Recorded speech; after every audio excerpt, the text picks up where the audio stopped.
All right, in this video, I talk about Hammer for 5 minutes. So Hammer's really solid.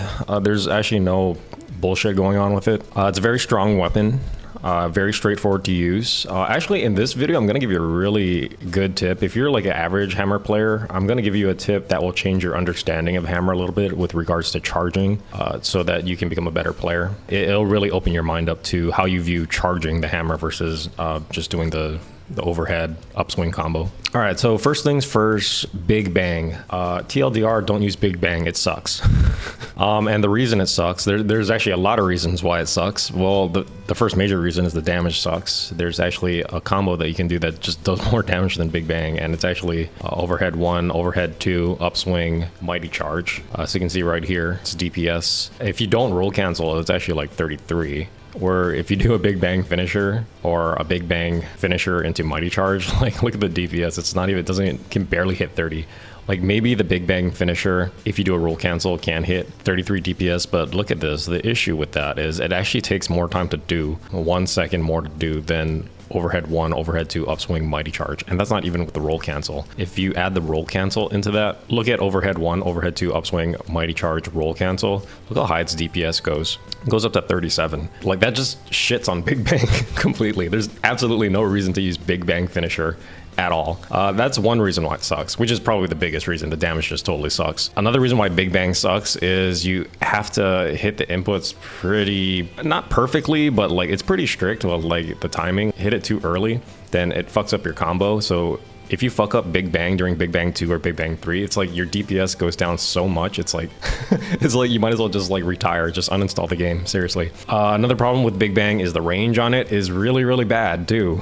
It's so hard to hit the monster. Like even when it's on the ground, like you have to be like up against its cheeks just to make sure you hit it. And again, that plays into the earlier reason where like if you miss any part of the Big Bang combo, your Big Bang combo just terminates. So it's just a shitty move. All right, so going back to the desired combo, which is the overhead 1, overhead 2, upswing, mighty charge. I alluded to this a little bit earlier. So you can see if you add the roll cancel in, the DPS actually significantly increases from 33 to 37. And that's just because the time it takes to do the combo decreases. So you should always be roll canceling out of your mighty charge. Just always. There's absolutely no reason not to. All right, let's talk about charging now. So this is the thing I said at the earlier of the video where if you understand this concept, your Hammer gameplay is going to skyrocket. All right, so when you're fighting, there's two things you can be doing. You can be hitting the monster or you can be charging. Now, when you're charging, you're not doing damage, right? When you're hitting the monster, you're doing damage. And it's even more attractive because you have overhead 1, overhead 2, uphead swing into mighty charge, which you can just do straight out of the box. There's no requirements to do it. You can just do it,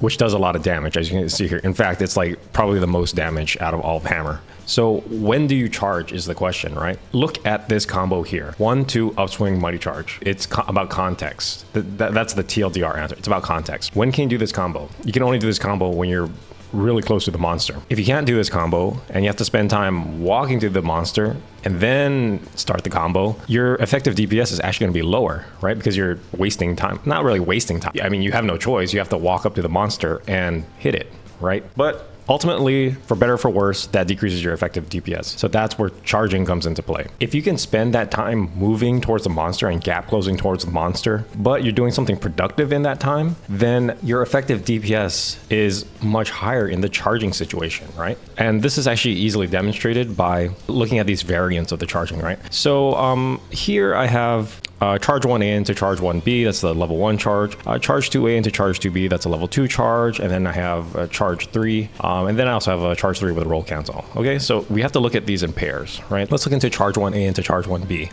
And this is when I start the timer. It's when you actually start charging for this first one. And look at the DPS, it's less than 20. But if I start the timer for the DPS calculation, when I release the charge, look at the DPS.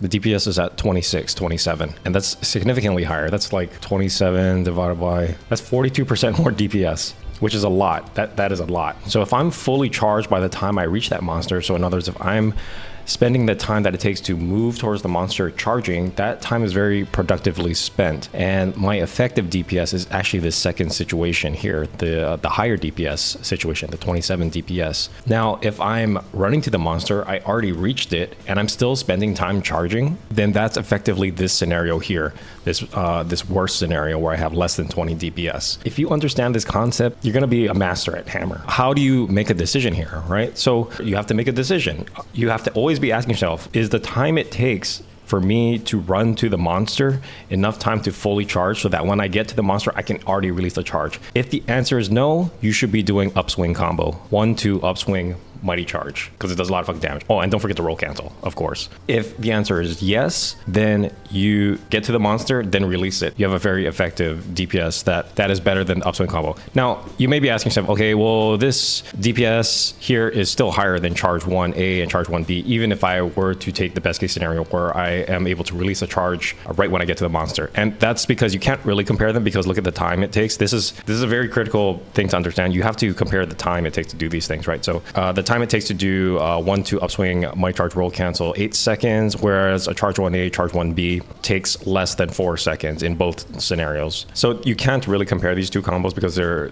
different contexts. They're still a different context, so they can't be compared to each other, right? Because the damage window for this is shorter compared to this damage window, which requires a higher damage window. But let's take a damage scenario that's actually very comparable. So let's look at charge 2A, charge 2B, right? Here, it takes 4 seconds to do. And what's a combo here that we can compare it to? We can do 1-2 upswing, so ignore the mighty charge, right?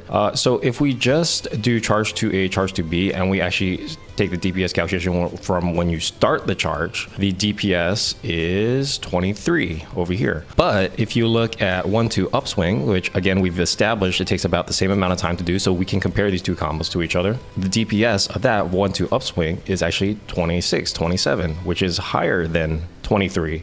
Again, I'm reiterating it so many times because you have to understand this concept if you want to play Hammer well. If I'm already at the monster, do not charge. Do not charge. Just go into 1-2 upswing. If I have to gap close on the monster, like if there's distance to travel, and I can get that full charge before I can reach the monster, then I should do charge attack instead, because the effective DPS of 1-2 upswing will not be 27. It'll probably be like 20 or something. In that scenario, I would be running to the monster, doing nothing, and my effective DPS is actually going to be lower. Again, it's so important to understand this concept. Another takeaway you can see here for charge 3 is you should always roll cancel out of it, because look how much time you save by doing that. Like if I was to take the DPS calculation from starting from the beginning of the charge 3, I save about 1 whole second just by roll canceling. So TLDR for charge 3, always roll cancel out of it. It's a net gain no matter what. You save frames no matter what. I'm going to make a future video for all weapons explaining every single move that you should roll cancel out of. That video is going to tell you like how many frames you save if you roll cancel out of certain moves. So subscribe if you're interested in that. There's actually a lot of moves for Switch Axe where this applies to as well.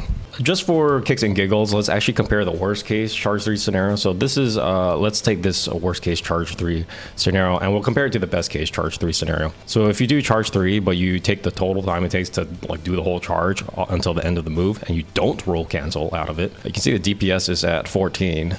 But if I am in the best case scenario where I'm able to start calculating DPS because I've completed the charge before I reach the monster, and I roll cancel out of charge 3, look at the DPS, it goes up to 36. So you can see the discrepancy here between the DPS, and that's just purely understanding this concept of only charge when you're running to the monster. If you're already at the monster, never charge. Just do your stationary combo because it is more DPS efficient. Subscribe for more videos like this. Thanks for watching.